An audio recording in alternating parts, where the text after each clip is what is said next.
মাঘ খবৰ মাঘ বিহু আৰু মাঘ দোমাসীৰ শুভেচ্ছা আৰু মৰম জনাইছো। असम के राज्यपाल लक्ष्मण प्रसाद आचार्य जी, मुख्यमंत्री हिमंता बिस्वा शर्मा जी, केंद्र में मेरे सहयोगी सर्बानंद सोनोवाल जी, पवित्रा मार्गरीटा जी, असम विधानसभा के अध्यक्ष विश्वजीत दोईमारी जी, बोडोलैंड टेरिटोरियल काउंसिल के chief executive member Hagrama Mohilary ji, राज्य सरकार के मंत्रीगण, सभी गणमान्य नागरिक बंधु भगिनी और असम के मेरे भाई और बहनों, मेरा सौभाग्य है कि मुझे असम की संस्कृति,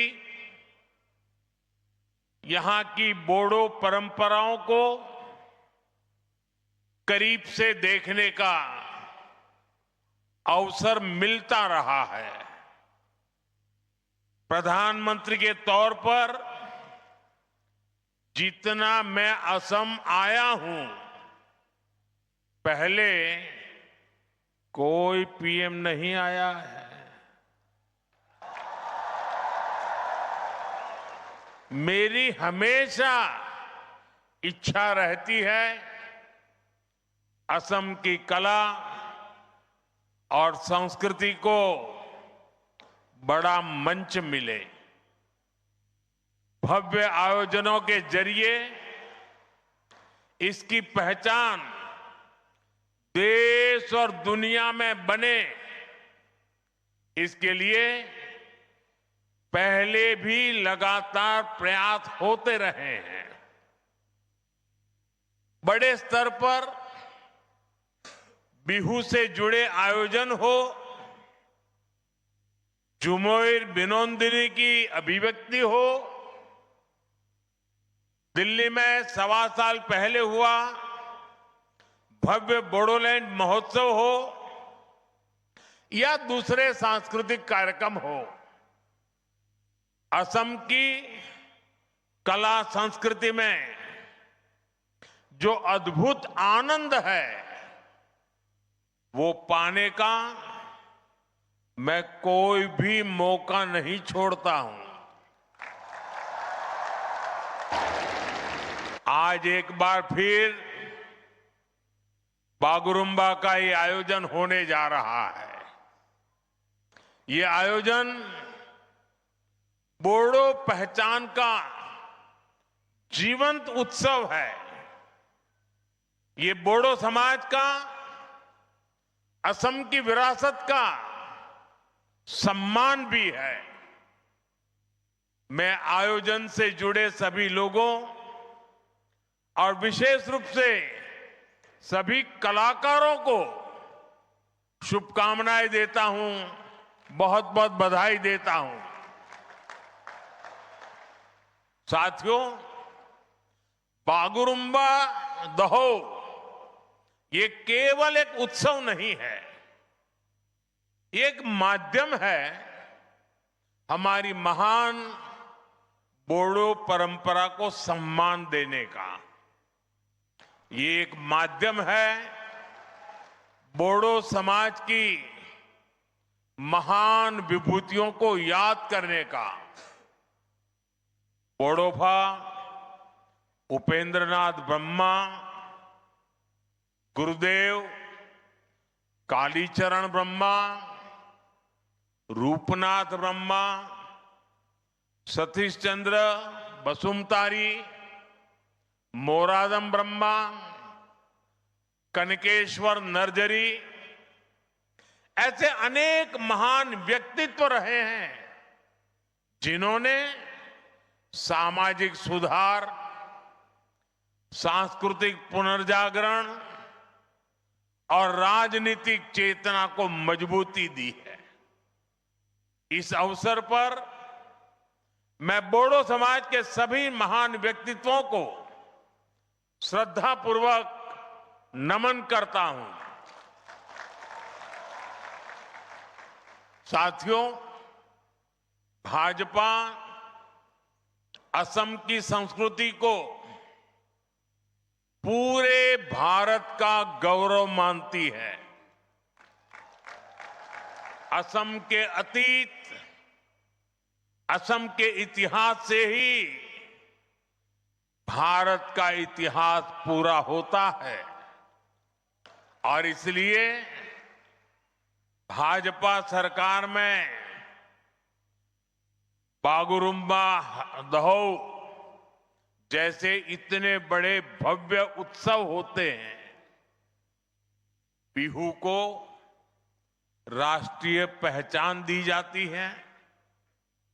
हमारे प्रयासों से छोराई देऊ मोईदाम को यूनेस्को की विश्व धरोहर सूची में स्थान मिलता है। असमिया भाषा को क्लासिकल भाषा का दर्जा दिया जाता है। भाइयों बहनों, हमने बोडो भाषा को भी असम की एसोसिएट ऑफिशियल लैंग्वेज का दर्जा दिया है। बोडो भाषा में शिक्षा को मजबूत करने के लिए अलग निदेशालय की स्थापना भी की है। हमारे इसी कमिटमेंट के कारण बाथौ धर्मों को पूरे सम्मान के साथ मान्यता मिली है। बाथौ पूजा पर स्टेट हॉलिडे घोषित किया गया है। ये भाजपा ही है जिसकी सरकार में एक और महायोद्धा लसीत बोरफुकन की भव्य प्रतिमा स्थापित होती है तो साथ ही बोडोभा उपेंद्रनाथ ब्रह्मा की प्रतिमा का भी अनावरण होता है। इसी तरह श्रीमंत शंकर देव की भक्ति और सामाजिक समरसता की परंपरा, ज्योति प्रसाद अग्रवाला जी की कला और चेतना, भाजपा सरकार असम की हर विरासत, हर गौरव का सम्मान अपना सौभाग्य समझती है। संयोग से आज ज्योति प्रसाद अग्रवाला जी की पुण्यतिथि भी में है। मैं उन्हें अपनी श्रद्धांजलि अर्पित करता हूं। साथियों, आज जब मैं यहां आया हूं तो मेरे मन में कितना कुछ चल रहा है। मैं ये सोचकर भावुक भी हो रहा हूं कि मेरा असम कितना आगे बढ़ रहा है। एक समय जहां आए दिन रक्तपात होता था, आज वहीं संस्कृति के अद्भुत रंग सज रहे हैं। एक समय जहां गोलियां की गूंज थी, आज वहां खाम और सिफुंग की मधुर ध्वनि है। पहले जहां कर्फ्यू का सन्नाटा होता था, आज वहां संगीत के सुर गूंज रहे हैं। पहले जहां अशांति और अस्थिरता थी, आज वहां बागुरुम्बा की ऐसी आकर्षक प्रस्तुतियां होने जा रही है। ऐसा भव्य आयोजन ये केवल असम की उपलब्धि नहीं है, ये उपलब्धि पूरे भारत की है। असम के इस बदलाव पर हर देशवासी को गर्व है।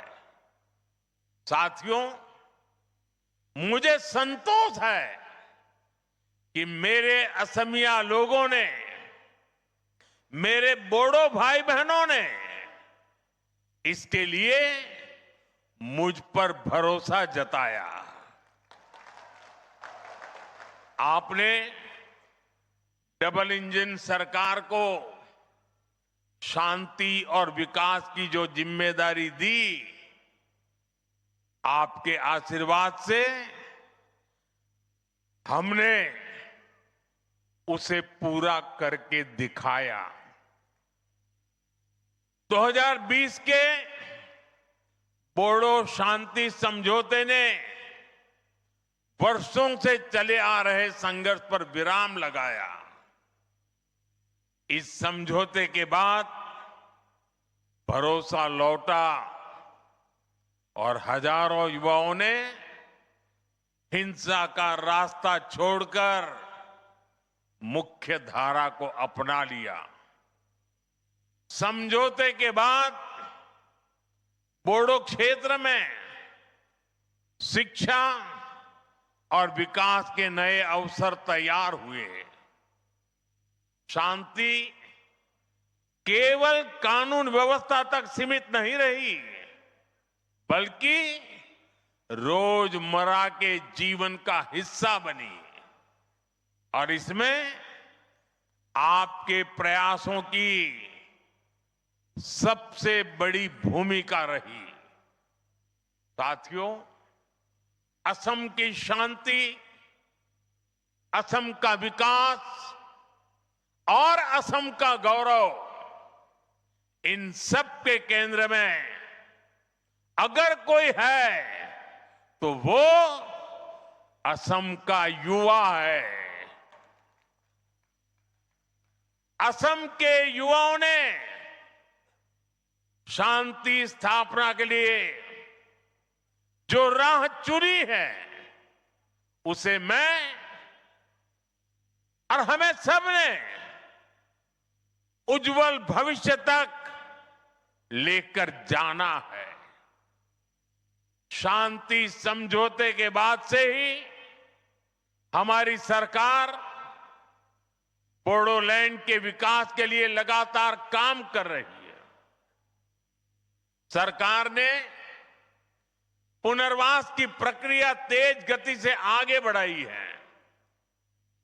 हजारों युवाओं को करोड़ों रुपए की आर्थिक सहायता दी गई ताकि वो एक नई शुरुआत कर सके। साथियों, भाजपा सरकार के प्रयासों का नतीजा आज हम सभी के सामने है। मेरे प्रतिभाशाली बोडो युवा आज असम के सांस्कृतिक दूत बन रहे हैं। खेल के क्षेत्र में भी बोडो समाज के बेटे बेटियां नाम रोशन कर रहे हैं। वो आज नए विश्वास के साथ खुलकर नए सपने देख रहे हैं, अपने सपनों को पूरा कर रहे हैं और असम के विकास को भी गति दे रहे हैं। साथियों, जब हम असम की कला, संस्कृति और पहचान का सम्मान करते हैं तो कुछ लोग ऐसे भी हैं जिन्हें तकलीफ हो जाती है। आप सब जानते हैं, असम का सम्मान किस पार्टी के लोगों को अच्छा नहीं लगता? जवाब एक ही है, कांग्रेस पार्टी। वो कौन सी पार्टी है जिसने भूपेन हजारिका जी को भारत रत्न देने का विरोध किया था? कांग्रेस पार्टी। असम में सेमी कंडक्टर यूनिट का विरोध किस पार्टी ने किया था? खुद कांग्रेस की कर्नाटका सरकार के एक मंत्री ने, जो कांग्रेस के राष्ट्रीय अध्यक्ष के बेटे भी हैं, उन्होंने सेमी कंडक्टर यूनिट का आसाम में क्यों लग रही है इसका विरोध किया। साथियों, आज भी मैं जब असम की संस्कृति से जुड़ी कोई चीज पहनता हूं, अगर गमोछा अगर मेरे साथ होता है, तो कौन सी पार्टी असम का मजाक उड़ाती है? कांग्रेस पार्टी। भाइयों बहनों, असम और बोडोलैंड क्षेत्र इतने दशकों तक मुख्य धारा से कटा रहा। इसकी जिम्मेदार केवल और केवल कांग्रेस ही है। कांग्रेस ने अपने सियासी फायदे के लिए असम में अस्थिरता पैदा की। कांग्रेस ने असम को हिंसा की आग में धकेला। आजादी के बाद असम के सामने भी चुनौतियां थी, लेकिन कांग्रेस ने क्या किया? कांग्रेस ने उन समस्याओं के समाधान खोजने की जगह उन पर सियासी रोटियां सेकी। जरूरत विश्वास की थी, लेकिन कांग्रेस ने विभाजन को बढ़ाया। जरूरत संवाद की थी, लेकिन कांग्रेस ने उपेक्षा की, बातचीत के रास्ते बंद किए। खासकर बोडोलैंड क्षेत्र, बोडोलैंड के लोगों की आवाज कभी ठीक से सुनी ही नहीं गई। जब जरूरत अपने लोगों के जख्म भरने की थी, जब जरूरत असम के लोगों की सेवा करने की थी, कांग्रेस तब घुसपैठियों के लिए असम के दरवाजे खोलकर उनकी आवाभगत में लगी रही। साथियों, कांग्रेस असम के लोगों को अपना नहीं मानती है। कांग्रेस के लोगों को विदेशी घुसपैठिए ज्यादा पसंद है, क्योंकि वो यहां आकर कांग्रेस का कट्टर वोट बैंक बन जाते हैं। इसलिए कांग्रेस के राज में विदेशी घुसपैठिए आते रहे, असम की लाखों बीघा जमीन पर कब्जा करते रहे और कांग्रेस सरकार उनकी मदद करती रही। मुझे खुशी है कि आज हेमंता जी की सरकार असम के लोगों के हक की लाखों बीघा जमीन को घुसपैठियों से मुक्त करवा रही है। साथियों, कांग्रेस ने हमेशा असम और पूरे पूर्वोत्तर को उपेक्षा की नजर से देखा है। जो कांग्रेस के लोग पूर्वोत्तर के ही विकास को जरूरी नहीं मानते थे, उनका ध्यान आखिर असम के विकास पर कैसे जाता। बोडो क्षेत्र की आशाओं अपेक्षाओं के बारे में उनको सोचने की फुर्सत कहां होती। इसलिए कांग्रेस सरकारों ने जानबूझकर इस क्षेत्र को मुसीबतों में धकेला।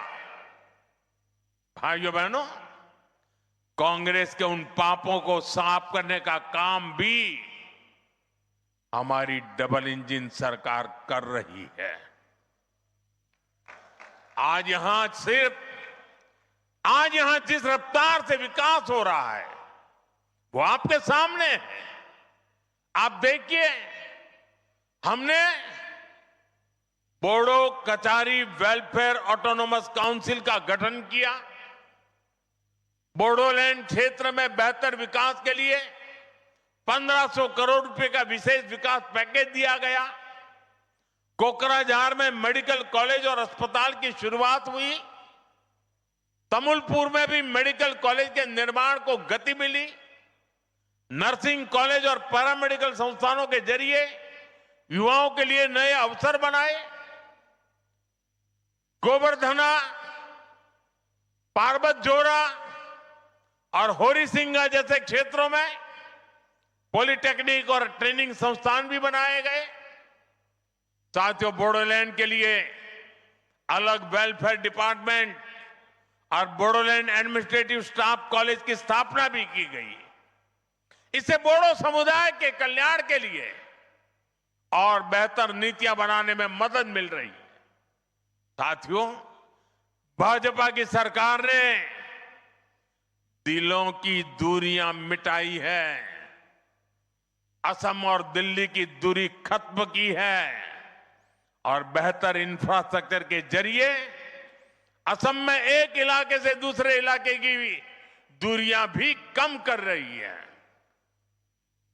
इन इलाकों में पहले पहुंचना मुश्किल होता था, आज वहां हाईवे बन रहे हैं, ऐसी सड़कें बनाई जा रही हैं जिससे क्षेत्र में नए अवसर खुले। कोकराझार को भूटान सीमा से जोड़ने वाली बिशपुरी सरालपारा सड़क परियोजना के लिए करोड़ों रुपए की व्यवस्था की गई है। कोकराझार से भूटान के गेलेफू तक प्रस्तावित रेल परियोजना भी एक और महत्वपूर्ण कदम है। हमने इसे विशेष रेलवे परियोजना घोषित किया है। हमने इसे एक्ट ईस्ट पॉलिसी का अहम हिस्सा बनाया है। इसके तैयार होने के बाद व्यापार और पर्यटन दोनों को बढ़ावा मिलेगा।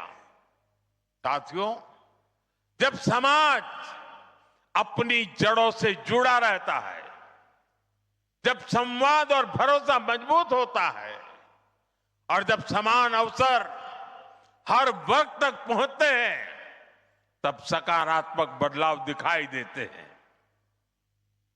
असम और बोडोलैंड की यात्रा उसी दिशा में आगे बढ़ रही है।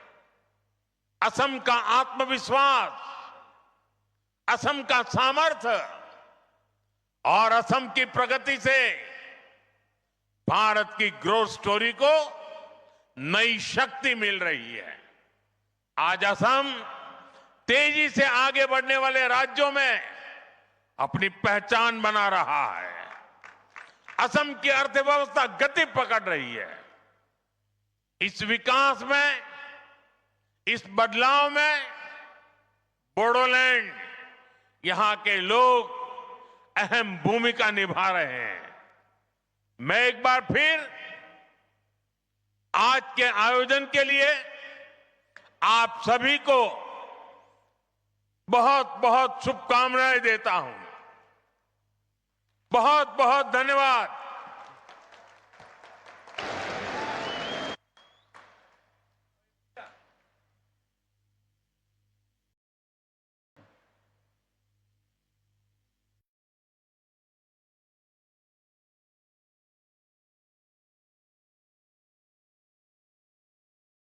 महोदय।